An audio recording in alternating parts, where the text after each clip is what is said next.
Good evening. I'm Contact 5 investigative reporter Dave Bohman for WPTV and WPTV.com. Tonight, we're going to talk about a terror attack from the fall of the year 2001. No, we're not talking about the planes that flew into the Twin Towers or the Al-Qaeda terror attacks of September 11th. We're talking about another terror attack. This one hit home. This one hit home exactly on October 5th, 2001, and today marks the 20th anniversary of that, the death of a man named Bob Stevens. Bob Stevens is a man from Lantana. He was a photo editor at American Media Inc. in Boca Raton. That was a company that published the National Enquirer and a number of other publications. Bob Stevens was one of 5 people who died in the anthrax terror attacks, which happened just after 9/11. What happened is someone was sending powdered anthrax, very fine powder, so that those who inhaled it might get in some trouble. And what happened then is it was sent to 2 U.S. senators, 4 media outlets. And it's really when terror hit home when Bob Stevens, a photo editor, opened that envelope and inhaled anthrax and died in a matter of days. One other individual who appears to have handled the mail in the envelopes was actually treated in a hospital and released. They got to him in time before the anthrax could do damage to him. What happened after that is President George W. Bush had hinted that he thought it was Al-Qaeda, that it was an extension of the September 11th attacks that took place. That's what many investigators thought happened.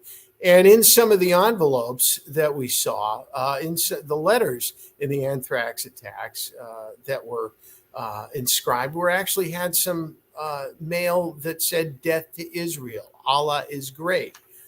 Turns out that wasn't the case at all. It took the FBI about 6 years to zero in on a suspect. His name was Bruce Ivins. He was a lab worker at an Army medical lab in Maryland. He was connected to it because after a long-term investigation, the FBI had found out that the strain of anthrax that killed Bob Stevens, and they got it from some of his body samples, that same strain of anthrax was one that only Bruce Ivins was handling. The motive for this? Well, it was believed that Bruce Ivins, who, by the way, Bruce Ivins was never convicted of this. It's when the FBI zeroed in on him that he took his own life. He died by suicide, and no one has ever been charged or arrested in the case. I'm working on getting a live guest right now, and he should be joining us pretty soon to talk about this a little bit more. But Bruce Ivins was working on a project that could have been cut in the federal budgets. And the belief for his motive was that he was trying to make sure the budget for his particular program was not cut, that he allegedly staged these anthrax bioterror attacks as a way to get the U.S. government's attention and perhaps shield his program from the budget cutting acts. Of course, 5 people died over it.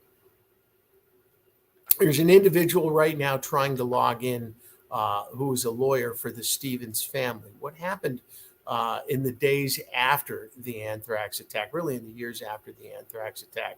A couple of local lawyers, noted local lawyers, Richard Schuler and Jason Weiser, who work in downtown West Palm Beach, took on the U.S. Department of Defense. They were the ones that supervised the lab that had where the anthrax that was sent out and killed 5 people came from. They were able to reach an out-of-court settlement 11 years after the death of Bob Stevens. And what happened next was that what happens next is that the U.S. government and the Stevens family settled for $2.5 million. Also, what's going on right now, we're still trying to get the guests, so forgive me if I seem a little bit distracted talking about it. There's a pretty positive aftermath in the sense of that. There have never been any other anthrax or bioterror attacks in the form of domestic terrorism in the wake of what happened. And that is because the U.S. Army and the Department of Defense put in safeguards. Bruce Ivins' records show that he was diagnosed as schizophrenic, the type of individual who should not have been able to handle dangerous material like anthrax. Right now, if somebody who had the same diagnosis applied for a job in the lab, or if lab workers had their medical records reviewed, they simply wouldn't be able to be in a position where they could have carried out such an attack like this. As for the Stevens family, we reached out to them, but they don't want to relive this anymore. They want to put this behind us. Bob Stevens' wife still lives in the area. He has 3 children, 2 who live in the area, another that lives in Tallahassee and is a lawyer of some note at the state capitol. You're looking right now at Molly Stevens. That was Bob Stevens' wife. She was very brave throughout this whole ordeal. When she ended up getting the settlement, she was in a position where she was very graceful about it. She said her whole point of taking on the U.S. government for this was to hold them accountable for allowing an individual like Bruce Ivins to work at a facility that dealt with anthrax. But the other reason she did was because she wanted to force the Department of Defense to put in the kind of safeguards that reduce the chances that such an attack happened today. You're looking right now at Richard Schuler, the noted attorney from West Palm Beach. He was the lead attorney in this particular case. And it was an uphill legal battle for him. It's very difficult to sue the U.S. government, but was able to get an out-of-court settlement. And really because he was able to, in part, because he was able to get the psychological records of Bruce Ivins, and also because it was a concession on the part of the Department of Defense that somebody like Bruce Ivins should not have been able to handle anthrax, and a concession in a sense that Bruce Ivins was responsible for this attack. One other note on this: National Geographic Network will be airing a docudrama on this particular case, on the anthrax scare of the United States 20 years later, towards the end of the month. And this is going to be pretty interesting. It isn't going to be word for word accurate. It's described as a docudrama, but they've got some very noted stars on this, among them Tony Goldwyn. Probably seen him in quite a few movies. He is going to be playing the role of Bruce Ivins, whom he describes as a mad scientist. And again, the person who was believed responsible for this attack in domestic terrorism, and a man who died by suicide just before all of this happened. Tonight on News Channel 5 at 11 p.m., we're going to have a report on this, the 20th anniversary of the day terror hit home.